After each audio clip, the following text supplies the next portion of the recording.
Yes, ndabasuhuje mwebwe mudahwema gukurikira uyu muyoboro wa P-Mining TV, umuyoboro ubagezaho ikiganiro cy'uburyo wakwinjiza amafaranga. Hari business wakora ukwinjiza amafaranga ndetse n'uburyo noneho wakwinjiza amafaranga unyuze muri cryptocurrency. Uyu munsi rero tugiye kureba zimwe muri business ushobora kuba wakora ugatangira kwinjiza amafaranga none ukamayininga usanga n'ubundi wari ufite dukeya urimo ukoresha ku giti cyawe. Buriya hari ibintu byinshi cyane bituma turambirwa na mining twakoze. Yes, kuba nta handi hantu umuntu arimo akura wowe ukizera ngo mining ndiyo mininga niyo igomba kunkura mu gashumeri mfite, niyo igomba kunkemurira ibibazo mfite. Ibyo bizatuma mining urimo mininga uyirambirwa noneho bibe byatuma uhita uyivamo byihuse. Reka rero tubanze turebe bimwe twakora byadufasha kugira ngo noneho natwe twikure mu gashumeri, nubwo wenda tutageze aho twifuza kugera, ariko tube twabona ay'isabune, tubone amavuta yo kwisiga, wenda tubone n'agapira ko kwambara mu gihe wenda dutegereza izo mining zitandukanye turimo dukora. Buriya ndagira ngo mbahe urugero, ejo bundi mwarebye payi imaze kurocinga, hamwe muri twebwe twari tugiye kwirukanka. Kubera iki? Payi network twagiye tuyizirikamo twumva yuko ishobora kuza igiye gukemura ibibazo byose dufite. Kandi murabizi rwose kugira ngo mining isohokeye kuri aya mafaranga twatekerezaga byari ibintu bigoye cyane. Nubwo wenda bamwe twihaga icyizere, ariko twumvaga rwose ari ibintu bigoye, kuko nyine nayo ari amafaranga menshi cyane, nawe kuyumva ukumva biragoye. Rero mureke tubanze turebe dukeya twakora. Umuntu agakoraho amavuta yo kwisiga, isabune ndetse n'utundi dukeya, noneho tumayininge tuvuga ngo dutegereze launch y'iyo mining turimo tumayininga. Yes, bahaye ikaze rero mu kiganiro cyo kuri uyu munsi. Nk'uko bisanzwe agiye ugiye kubagezaho kino kiganiro ni Fregisi, aho channel yo ni P-Mining TV. Yes, bahaye ikaze we mushyashya ujye ukanda subscribe kandi no kunzogera kugira ngo ibiganiro nk'ibi ngibi by'ubwenge bijye bikugeraho, nawe utangire wige icyo wakora, nawe utangire kubyaza umusaruro ubwenge bwawe ndetse n'utuntu dukeya wagiye ubona. Haye ikaze nawe rero wamaze gukanda subscribe, ukanda like, sharinge, wandike muri comment tugezeho byinshi twagufasha, kuko turahangaha kugira ngo dufatanye. Yes, buriya mu by'ukuri reka turebere hamwe dusase inzobe, turahangaha kubera byinshi cyane dukeneye kugeraho. Buriya wowe wigenda hariya ngo ufite telefoni yawe ya smartphone, isaha nirangira uramayiningaho hariya uvuye ngo birarangiye. Yes, birarangiye kumayininga, ariko mu by'ukuri nyuma yo kumayininga hari ibindi ukeneye. Ese muri cya gihe launch itaragera, open mainnet ya mining uri mining itaragera, urabayeho gute? Ni hahandi rero uzasanga utekereza ngo iyi mining niyo mining, koko iyi mining niyo mining ifite gahunda, bikaba rimwe na rimwe byaguteza na stress, ukaba wahanagura kandi yarigeze mu gihe cyo gutanga amafaranga.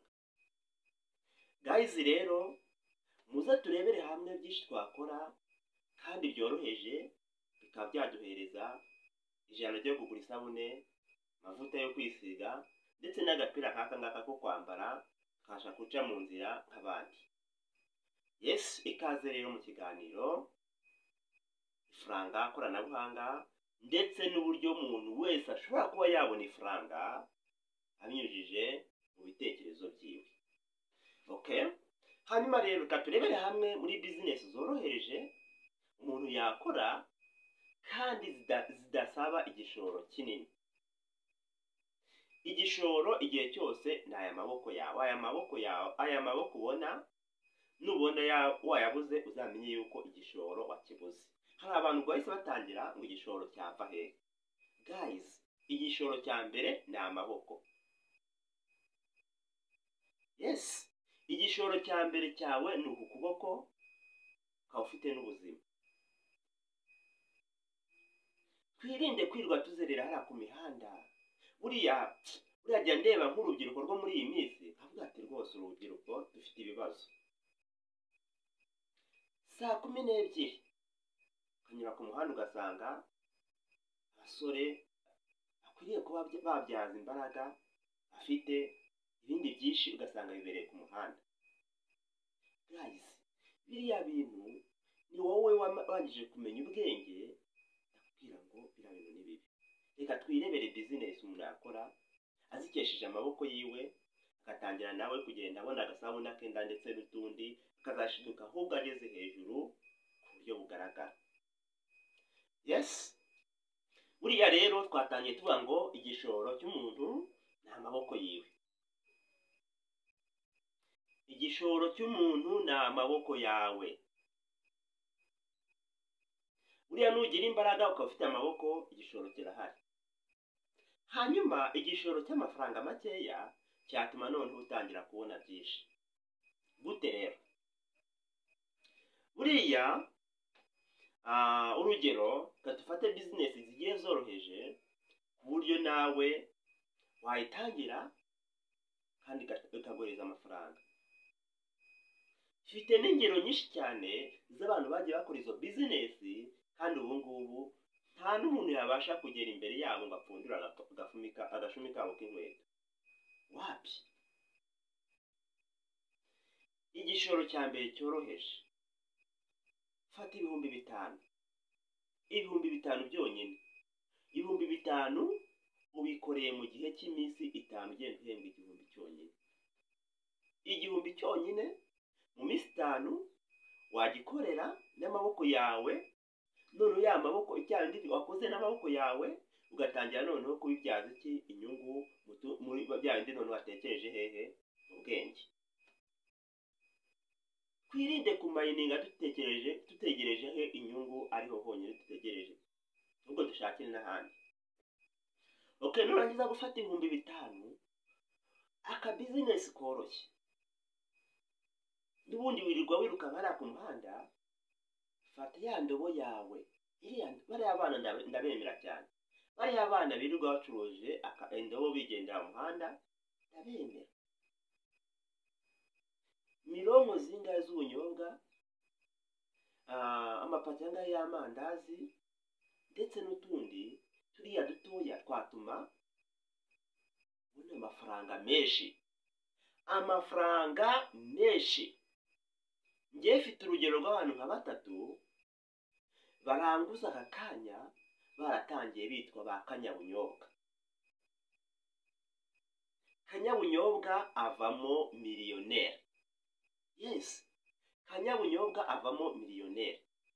Aha rero mureke dutangire business zoroheje, tuzagenda turebera hamwe noneho uko business zakura, ugatangira noneho kugenda uba nawe mu miliyoneri bitewe na ya ndobo yawe, bwa bunyobwa wirukankanaga hirya no hino.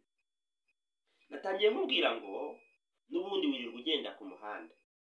Ese nimba ugenda ku muhanda wagendanye n'iyo ndobo, 5,000 uragenda uzana 7,000.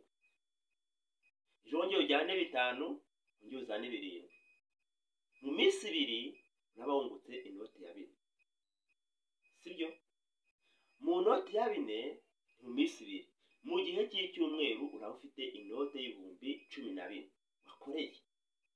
Kandi mu by'ukuri bari kuzinduka wihagarara ku muhanda, utegeye ureba abahisi n'abagenzi, ucunganwa n'ugiye kugira ngo usubire inyuma ugende umufatire utumucyuze. Mu kanya gato usanga baragufashe baguhinduye inoge, kandi nibura mu by'ukuri ufite byinshi cyane wakora, ugatangira gutuma uva mu gashumeri wari urimo. Business ntoya yaguhereza amafaranga menshi cyane, ugatangira gupanga amaduka atandukanye. Yes, ubwo ni urugero rwa mbere, wagenda ugacuruza ubwo bunyobwa. Naguha ingero nyinshi cyane. Ifite abantu 3, umwe yatangiye yatangiriye ku bunyobwa, acuruza ubunyobwa, ubu ngubu afite amangazine arimo araranguza, yabikesheje ubwo bunyobwa. Yes, ejo nzabahereza detaye y'ukuntu yagiye akora, hanyuma noneho mbereke uburyo ki yageze kuri rya duka. Afite iduka araranguza, afite imodoka, byose abikesha indobo yiwe yakoreshaga. Bizinesi ntoya rero zatuma ugera ahantu heza. Wenda ntiwite kuri mining yonyine, nayo nibyo kubera ko mining nziza yaguhindura umukire, ariko nanone wibuke ko mining rimwe na rimwe ziradutenguha. Tugerageze dushakire amafaranga ahantu hatandukanye, twirinde kuba abanebwe. Buriya wabaye umunebwe mu mutwe uba wabyishe byose. Iyo wabaye umunebwe mu mutwe biba byarangiye. Tutekereze, think and think again. Tekereza kuri bizinesi yatuma nawe uzamuka. Hano rero ku bantu tuzagenda tubana umunsi ku munsi, nzagenda mbahereza bizinesi, mbereke detaye y'ukuntu yakuzamura, hanyuma ikugeze aho nawe wumva wifuza. Ku bantu tuzabana umunsi ku munsi, icyo uzabisabwa ni ukanda like kugira ngo ikiganiro cyose ushyizeho nawe kijye kikugeraho. Hanyuma twirebere ngo ese ni gute, ni iki nakora, nazamuka gute, ese nanyura mu zihe nzira ku buryo noneho nanjye natangira gukabakama amafaranga afatika. Buriya iyo mvuze gutyo nawe ujye utekereza muri karitsiye y'iwanyu. Ese muri karitsiye y'iwanyu nta muntu watangiye abigenza gutyo, akaba kandi ari umuntu ukomeye? Ese yanyuze mu zihe nzira? Nihe tekinike yakoresheje kugira ngo acuruze? Urugero avoka, kaduhere kuri bariya bamama, inkumi buriya nibo bantu buriya bakora bizinesi kandi zikaryoha, kandi batangije utuntu dutoya. Buriya tugiye ku gitsina gore, twagize n'amahirwe none hajeho tuno dusoko dutoya tureba nimugoroba. Hariya urajyana igishoro cy'ibihumbi 3. Abantu benshi cyane bakakugana, bakaguheza amafaranga, nawe ukibaza ngo amafaranga arimo arinjira aturutse hehe? Yes, aha rero guys, ibyo gukora ni byinshi cyane, ahubwo dushyiremo imbaraga, turebere hamwe bizinesi. Abantu muzanyemera tukagendana, nzabafasha, nzabayobora uburyo twategura bizinesi kandi igatangira kubyara amafaranga menshi. Reka rero dusubikire aha ngaha, mwebwe mukande like, mumbaze bizinesi, maze tugendane akantu ku kandi, maze duhinduke abamiliyoneri tutizeye cyangwa tutizeye muri mining zitandukanye. Yes, ndabashimiye rero, twese tubane twibuka ku mininga, Pi Network, Ruby, Cedar, Delta n'izindi nyinshi cyane, nazo ni ingenzi mu byo dukora. Bye bye, tubonane n'andi makuru ya buri munsi, uko tuzatugenda tubona icyo twabagezaho, tuzatubagerezaho igihe. Ndabakunda, twese tubane kandi dukundane. Bye bye.